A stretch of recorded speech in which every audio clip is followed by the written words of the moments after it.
Good morning बच्चों, good morning.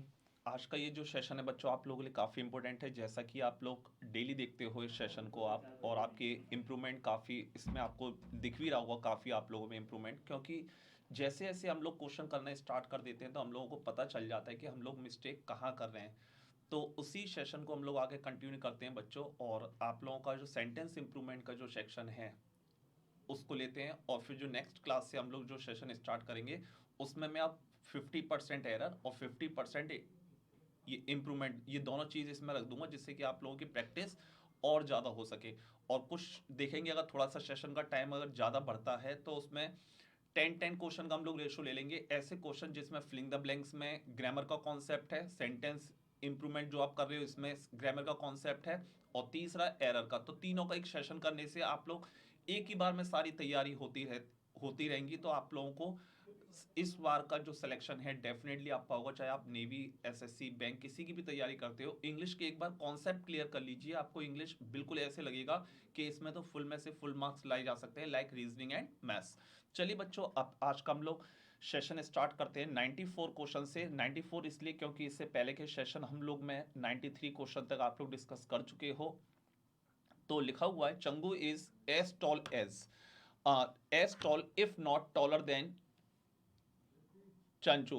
तो इस क्वेश्चन में बच्चों ये आपका तीसरी बार क्वेश्चन आ रहा होगा, होप सो। ये फिर से आप लोगों को पता है, ये डबल डिग्री वाला कॉन्सेप्ट है। कौन सा रूल है बच्चों आप लोगों का?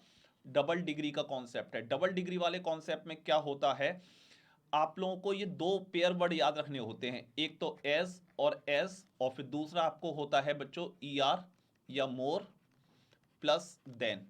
तो जैसा कि आप लोगों को पता है कि क्वेश्चन में एज और एज कितनी बार होना चाहिए था? एक बार, और ये दूसरी बार। अब इस क्वेश्चन पे आइए, इंप्रूवमेंट पे। क्वेश्चन में देख रहे हो एज एक बार तो है, लेकिन टॉल के बाद, ये टॉल के बाद यहां पर मुझे एज और चाहिए था, यानी कि नो इंप्रूवमेंट वाला ऑप्शन तो खत्म, इंप्रूवमेंट तो होगा। पहले वाले क्वेश्चन में देख लो, इसमें भी एक एज है। If not taller to, taller के बाद देन आना चाहिए था, ये गलत। तो यानी कि आपका जो करेक्ट आंसर होगा बच्चों वो क्या होगा? थर्ड बन जाएगा। तो Changu is as tall as if not taller than Chanchu. तो क्वेश्चन में आप लोग जब भी देखते हो ये डबल डिग्री वाले, ये तो काफी इंपॉर्टेंट आजकल सेशन चल रहा है आपका। Question number 95, the bigger dilemma facing these mega store is how to retain customers after the novelty wear thin। Question को देखिए और जवाब देने की कोशिश करिए। The bigger dilemma facing these mega stores is how to retain customer after the novelty wear thin। Idiom से cools down wears of wear thin क्या होता है?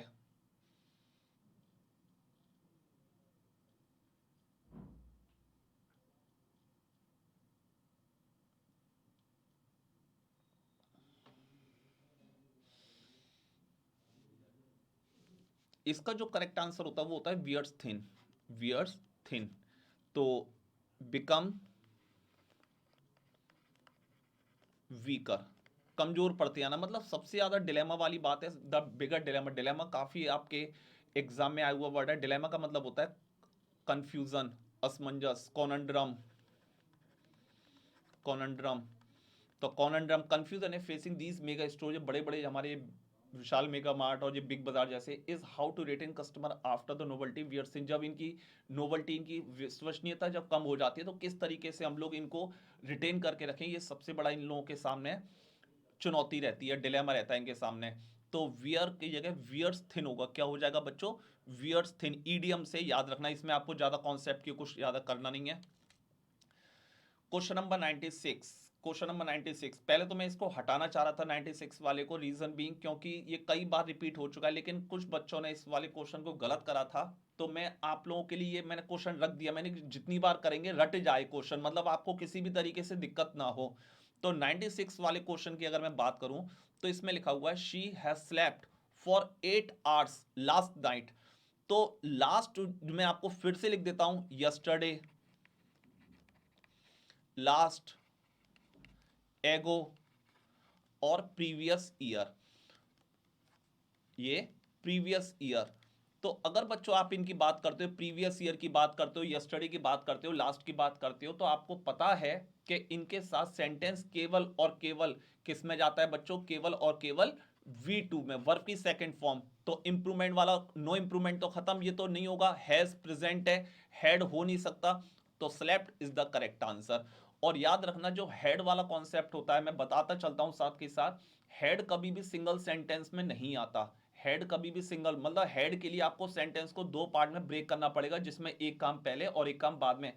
You must have listen the word वाला सुना होगा ना आपने, कि डॉक्टर के आने से पहले मरीज मर चुका था, कितने काम हो रहे हैं, दो। तो ऐसे सिंगल सेंटेंस में हेड नहीं जाता। तो कुछ बच्चों के मन में हेड आ रहा हो तो बिल्कुल सोच लीजिएगा नहीं आएगा। और लास्ट सीधे सीधे वर्ड दिया हुआ है, तो V2 स्लैप्ड। क्लियर हुआ 96 वाला? होप सो इसमें तो आपको ज्यादा परेशान होने वाला कोई दिक्कत नहीं हुई होगी। 97 वाला क्वेश्चन देखिए और जवाब देने की कोशिश करिए। मैं आपको इसमें 5 सेकंड देता हूं, सोच लीजिए क्या लगाओगे। I have seen the film and she also has, क्या लगाओगे 97 वाले में?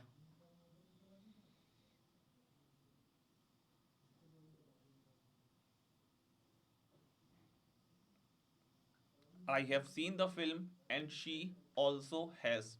बिल्कुल उसी की तरह मैं आपको टाइम दे रहा हूं, टेक योर टाइम, सोचिए क्या होना चाहिए, तब मैं इसका आपको रिप्लाई करूंगा। आज मुझे आपके कमेंट तो नहीं दिख रहेंगे, लेकिन मैं आपको इसके पूरे रिप्लाई आपको इसी तरीके से दूंगा जैसे आप लोग हमेशा क्लास में पढ़ते हो। मुझे पता है कि आप लोगों को किस चीज की जरूरत है, आप लोग कहां तक जाते हो। काफी इंपॉर्टेंट क्वेश्चन है बच्चों, ये काफी और बैंक में भी आया हुआ क्वेश्चन है, ये इंपॉर्टेंट है ये सेंटेंस आपका, याद रखना। I have seen the film, उसने क्या कहा, मैं इस मूवी को देख चुका हूं, उसने कहा मैं भी। तो शी के बाद कभी भी अगर भी का सेंस जाता है तो आखिरी में टू लगाते हैं, आखिरी में टू लगाते हैं, याद रखना। ऑल्सो नहीं आता, ऑल्सो नहीं आता, ये एडवर्ब का कॉन्सेप्ट है, एडवर्ब टॉपिक का है। तो एडवर्ब में आप ये रूल चेक कर सकते हो कि आखिरी में सेंटेंस को टू पे खत्म करते हैं। यहां पर टू का मतलब जरूरत से ज्यादा नहीं है, यहां पर टू का मतलब है भी।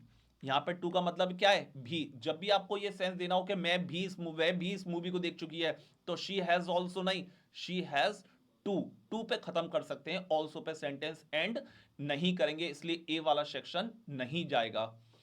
क्वेश्चन नंबर क्लियर हो गया होगा, अच्छी तरीके से समझ में आ गया। 98 वाले क्वेश्चन को देखिए। He is in want of a reliable servant, sir वो एक विश्वसनीय नौकर की तलाश में है। तो इन वांट ऑफ भी होता है तलाश में, नीड्स भी होता है तलाश में, रिफ्यूज और डिक्लाइन तो हो नहीं सकता, क्योंकि रिलायबल सर्वेंट की अगर बात करें तो रिफ्यूज क्यों करूंगा, डिक्लाइन क्यों करूंगा। तो फर्स्ट और थर्ड तो एलिमिनेट हो जाएंगे। अगर क्वेश्चन की हम लोग बात करते हैं सेकंड और फोर्थ में, तो किस तरीके से आप इसका आंसर लगाओगे, जवाब देने की कोशिश करिए। सर क्या जाना चाहिए इसका आंसर, सोचिए, बिल्कुल अच्छी तरीके से सोचिए क्या डिफरेंस है, जबकि इन वांट ऑफ का मतलब भी नीड होता है और नीड का मतलब भी नीड होता है। तो क्या होता है बताइए, सोचिए और जवाब देने की कोशिश करिए।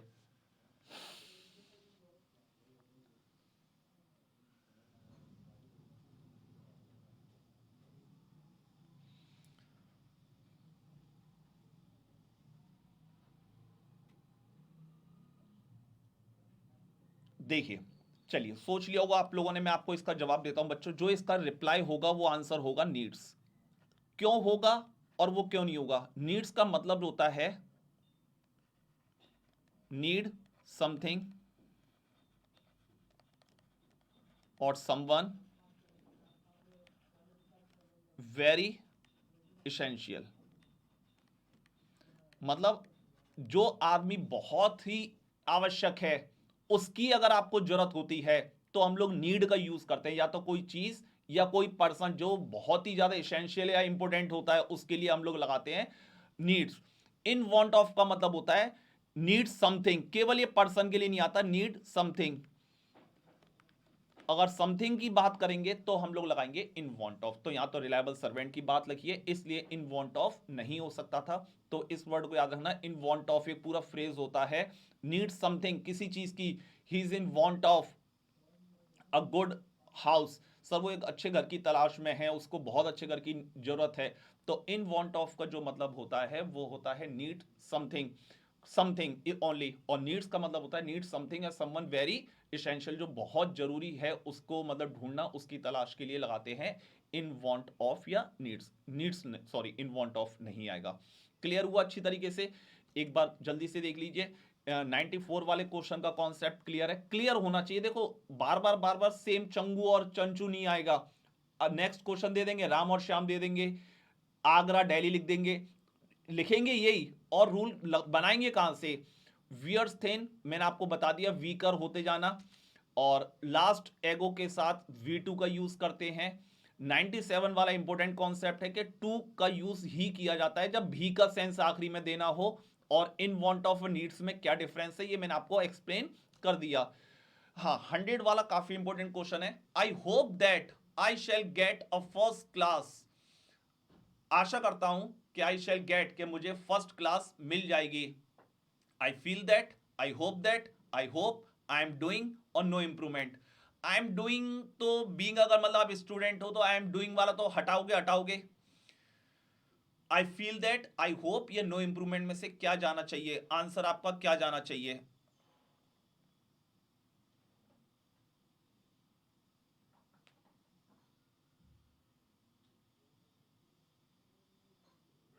चलिए, टाइम ले लिया आप लोगों ने, 5 सेकेंड 10 सेकेंड जो आप लोग लेते हो सोच लीजिए एक बार जल्दी से, फिर मैं आप लोगों को बताता हूं। मैं आप लोगों को फिर इसका आंसर बताता हूं कि क्या इसका आंसर जाना चाहिए। देखिए बच्चों, आई होप दैट, याद रखना ये भी काफी नई चीज है, आपको बुक्स में नॉर्मली नहीं मिलती है, जो प्रैक्टिस सेट पेपर से ही आती है ये चीज। होप के बाद दैट का यूज नहीं करते, होप के बाद दैट का यूज नहीं करते। अच्छे जो कंजंक्शन के रूल हैं उसमें ये वाला कॉन्सेप्ट मैं जो पढ़ाता हूं उसमें दिया हुआ होगा, होप के बाद हम लोग दैट का यूज नहीं करते, इसलिए आएगा तो होप ही, क्योंकि आप महसूस नहीं कर रहे हो। मैं आशा करूंगा, आई फील दैट क्या होता है? फील का मतलब ये होता है कि मैं कोई चीज महसूस कर रहा हूं, तो महसूस कर रहा हूं कि मेरी फर्स्ट क्लास आ जाए, नहीं, मुझे आशा है कि मैं फर्स्ट क्लास मिल जाएगा मेरे को। तो आई होप, होप के बाद हम लोग दैट का यूज नहीं करते हैं, this is the reason, no improvement तो जाएगा नहीं, और होप के साथ दैट का यूज नहीं करेंगे, याद रखिएगा। 101, while crossing the road a snake was seen, काफी इंपॉर्टेंट क्वेश्चन है, काफी इंपॉर्टेंट क्वेश्चन है, जवाब देने की कोशिश करिए। while crossing the road, जब रोड क्रॉस करी, a snake was seen, non finite verb का पार्ट है, नॉन फाइनाइट वर्ब का, चलो इतनी हेल्प कर देता हूं मैं। while crossing the road a snake was seen, क्या जाना चाहिए यहां पर?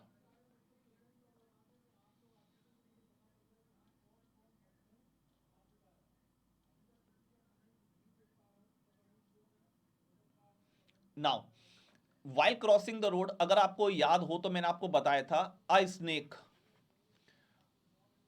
while क्रॉसिंग द रोड, तो snake while crossing the road ये तो करेगा नहीं, यानी कि सेंटेंस को जो हमें चाहिए वो एक्टिव फॉर्म में चाहिए।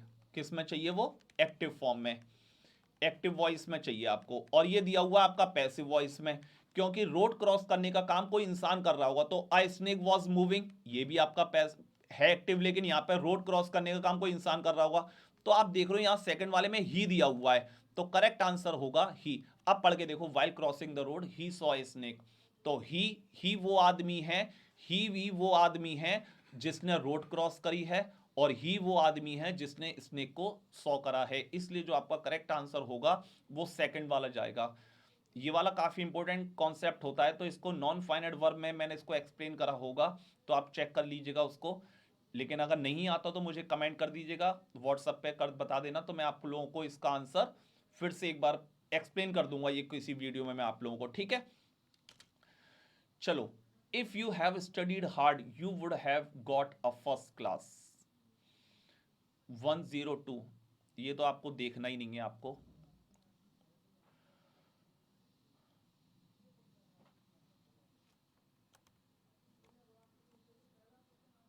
If you have studied hard you would have, यानी कि सेंटेंस बच्चा आप इफ देख रहे हो, जब आप सेंटेंस में इफ देख रहे हो तो आपको यह पता चल गया कि इफ वाला जो सेंटेंस होते हैं वो कंडीशनल होते हैं, तो इफ वाला जो सेंटेंस है, अगर हेड अगर एक तरफ होगा तो दूसरी तरफ आपको वुड हैव या could have, these type of words आते हैं। अब देख लीजिए कौन सा पेयर है कि नहीं, आगे जो गलती नहीं पूछी है वहां वुड हैव दिया हुआ है, तो यानी कि मुझे पता चल गया हेड प्लस V3 मुझे चेक करना था ऑप्शन में, क्या चेक करना है? हेड प्लस V3, पहले मैंने ये हटाइए, थर्ड मैंने ये हटाइए, पहले में इंप्रूवमेंट में है नहीं, कर हटाइए तो इफ यू हैड स्टडीड, तो केवल जो करेक्ट वाला आंसर हो सकता है वो सेकंड वाला हो सकता है, क्योंकि हैड आएगा तभी आगे would have, could have, might have आ सकते हैं। क्लियर हुआ अच्छी तरीके से? ये काफी इंपॉर्टेंट है, ये तो इतनी बार कर चुके होंगे तो अब रट गया होगा क्वेश्चन अच्छी तरीके से। नेक्स्ट क्वेश्चन है, the new sultan has been able to bear up all opposition. The new sultan has been able to bear up all opposition.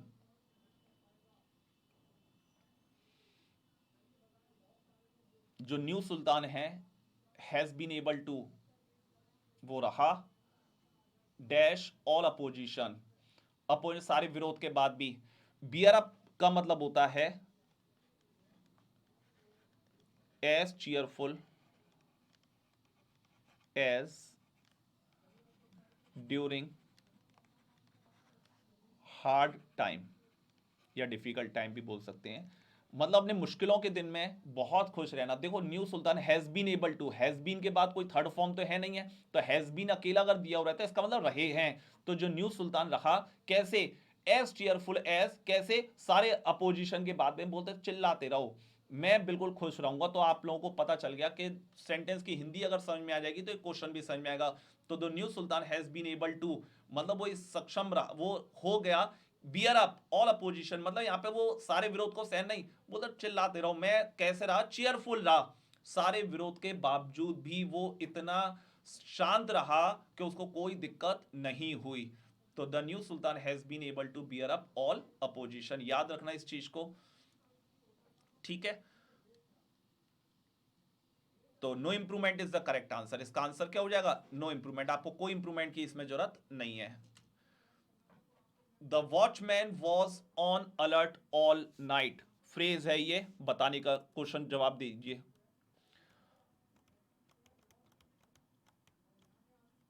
The watchman was on alert all night, watchman था, alert पे था सारी रात। तो याद रखना on alert नहीं होता, इसका जो करेक्ट आंसर होता है वो होता है on the alert, on the alert, सतर्क रहना, विजिलेंट रहना। तो ऑन द अलर्ट केवल किस में है, इसमें है, इसलिए आपका जो करेक्ट आंसर इसमें तो इंप्रूवमेंट होगा ही होगा, तो ऑन द अलर्ट होता है, तो correct one answer is first one, the watchman was on alert all night. Question number 105 देखिए, rice is to the Japanese, जैसे चावल जैपनीज के लिए होते हैं, while potatoes are to many Europeans, while potatoes are to many Europeans, 105।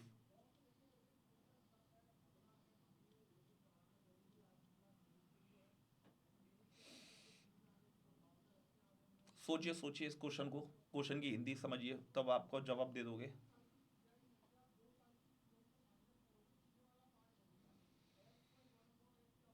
देखिए इसका जो करेक्ट आंसर होना चाहिए बच्चों,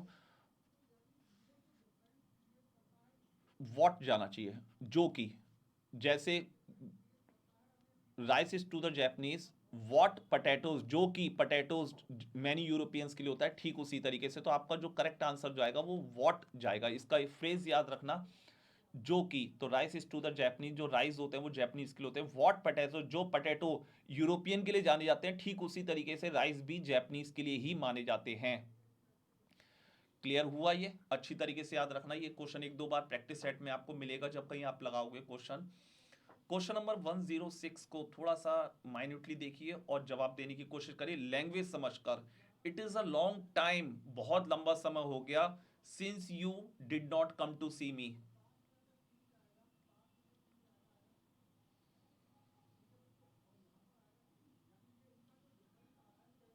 it is a long time since you did not come to see मी।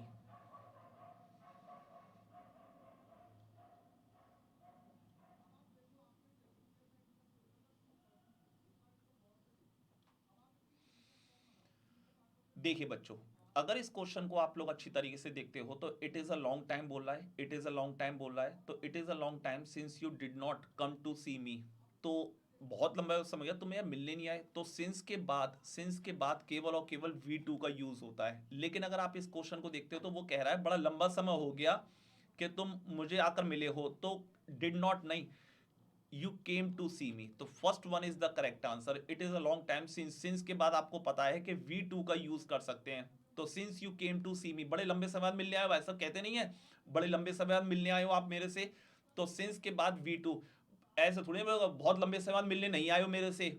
आप ऐसे सेंटेंस को प्रैक्टिकली सोचिए, आपके सामने कोई आदमी खड़ा हुआ, क्या बोलते हैं, आज बड़े दिनों बाद चक्कर लगा भाई साहब आपका यहाँ पर, यानी कि बहुत लंबा समय हो गया कि आप मेरे से मिलने आए हो। अगर आप इस क्वेश्चन को, भाई साहब आपको बहुत बड़ा लंबा समय हो गया आप मुझसे मिलने नहीं आए हो, मिलने नहीं आए भाई साहब, आपके सामने खड़ा हुआ हूं, मिलने तो आया ही हूं, तो डिड नॉट तो नहीं आएगा।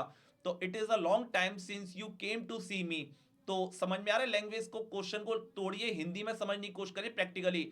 तो जब कोई सामने आदमी खड़ा हुआ है तो नॉट क्यों बोलूंगा, तो मिलने तो आया ही आया है वो, तो तब उससे बोलते हैं बड़ा लंबे समय मिलने आया यार मेरे से, तो लंबे समय बाद, तो इसलिए। और सर टेंस केम ही क्यों बोला है, क्योंकि सिंस के बाद केवल और केवल, सिंस की वजह से यहां पर केवल और केवल वी टू ही आ सकता है और कुछ नहीं आ सकता। क्लियर हुआ। The Victorian era noted the end of human dependence on religion. तो जो विक्टोरियन एरा, एरा का मतलब युग, जो नोटेड करता है the end of human dependence on religion, के मानव जाति का मतलब भगवान पर, रिलीजन पर थोड़ा सा कम डिपेंडेंस इंडिकेट करता है। 109 का बताइए क्या होना चाहिए।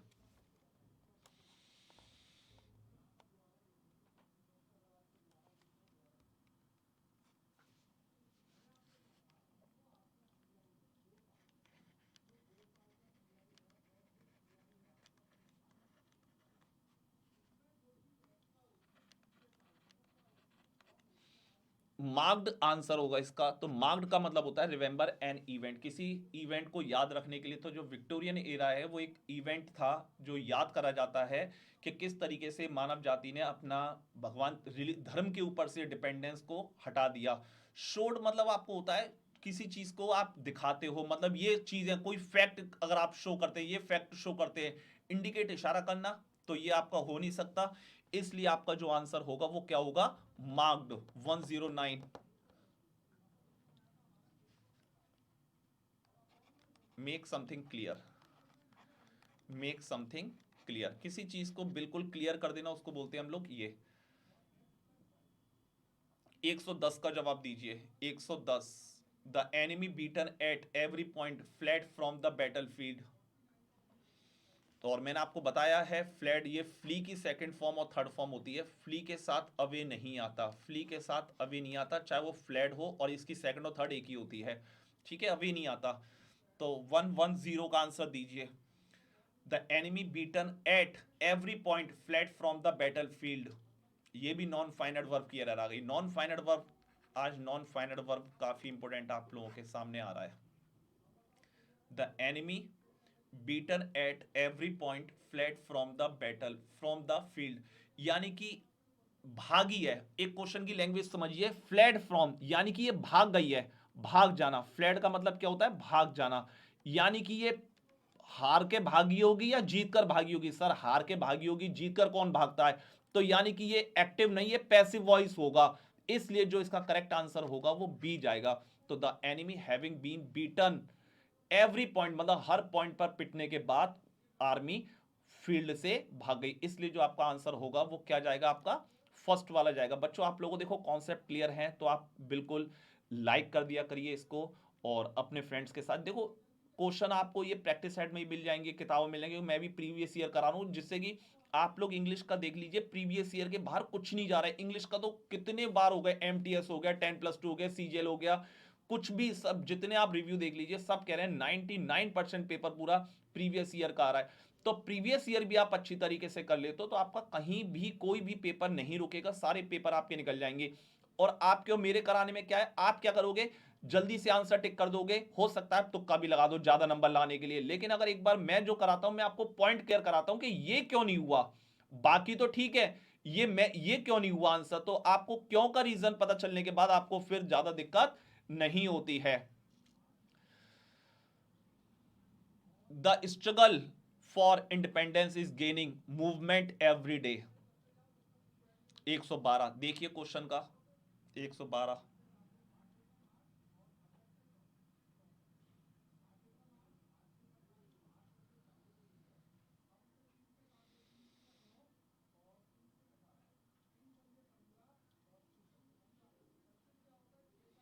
देखिए, जो इसका करेक्ट आंसर होता है, आप लोगों ने सुना होगा gaining momentum, gaining something, increasing something. अब जैसे इंडिया ऑस्ट्रेलिया को हरा के आई है, अब उसका इंग्लैंड का मतलब इंग्लैंड इंडिया आ रही है खेलने के लिए, तो एक इंडिया अब कैसे खेलेगी, बिल्कुल मोमेंटम के साथ कि भाई साहब जब हम ऑस्ट्रेलिया को ऑस्ट्रेलिया के घर जाके हरा सकते हैं, तो ये तो हमारे घर खेलने के लिए आई है, और ये लोग वो तब हैं जब इनको स्पिनर से ज़्यादा डर लगता है। तो इंडिया टीम जो है वो मोमेंटम है, ये वर्ड क्रिकेट में बहुत सुनते हो आप ये वाला। Next, she is quite without affection and has no false pride. Sir जो वो है उसको बिल्कुल भी अफेक्शन लगाव नहीं है एंड नो फॉल्स प्राइड, मतलब क्वेश्चन की मैं लैंग्वेज बता दूंगा तो आप लोग सही बता दोगे एक बार में, इसलिए मैं इसको जैसा है उसी तरीके से पढ़ रहा हूं। She is quite without affection and has no false pride. Pride का मतलब घमंड, तो क्या नहीं, उसको जब घमंड नहीं है तो यानी कि जो यहां पर वर्ड चाहिए, तो क्वाइट विदाउट अफेक्शन नहीं, अफेक्टेशन मतलब दिखावा। क्या होता है इसका मतलब? दिखावा, मतलब उसको दिखावा नहीं है किसी भी, शो ऑफ नहीं करती है, शो ऑफ नहीं है किसी भी चीज का, और ना उसके अंदर कोई फॉल्स झूठा घमंड है किसी भी चीज का। तो she is quite without affectation and has no false pride. तो ये वर्ड याद रखना, एडमिशन प्रशंसा, एफ्लिक्शन परेशानी। क्लियर हुआ? एफ्लिक्शन भी एज अ पेन होता है, दर्द होता है, पेन दर्द, ये एज अ सिनोनिम बहुत पूछा गया है। अफेक्शन लगाव होता है किसी के लिए, हमें अपने पेरेंट्स के लिए बहुत ज़्यादा अफेक्शन होता है।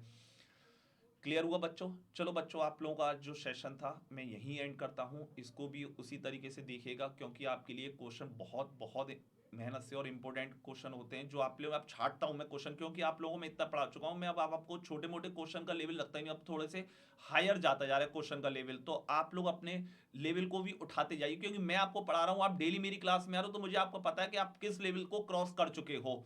और ये मैं अभी अपनी कोई फर्स्ट क्लास ले रहा होता तो मैं आपको बताता, देखो बेटा ऑलवेज के साथ प्रेजेंट आएगा, यस्टरडे के साथ ये आता है, बता मैं भी रहा हूं, लेकिन स्पीड में बता के निकल जाता हूं, क्योंकि जो नए बच्चे हैं उनको भी ये नहीं लगना चाहिए कि सर हमारे तो कुछ समझ में आता भी नहीं है। ठीक है बच्चों, चलो मैं आप लोगों से फिर मिलता हूं, और कल की जो क्लास होगी वो लाइव होगी। आज का ये सेशन है आप लोगों का रिकॉर्डेड है, तो आप कमेंट्स तो नहीं आएंगे आप लोगों के, नहीं पढ़ पाऊंगा, लेकिन उसको भी उसी तरीके से पढ़िएगा, क्योंकि नेक्स्ट क्लास में आप लोगों को सेम एनर्जी के साथ इसको आप पढ़ सको। चलो बच्चों, हैप्पी रिपब्लिक डे आप लोगों को, और पढ़िए, जॉब लीजिए, बस आप लोगों के लिए यही आशीर्वाद है आप लोगों के लिए मेरा।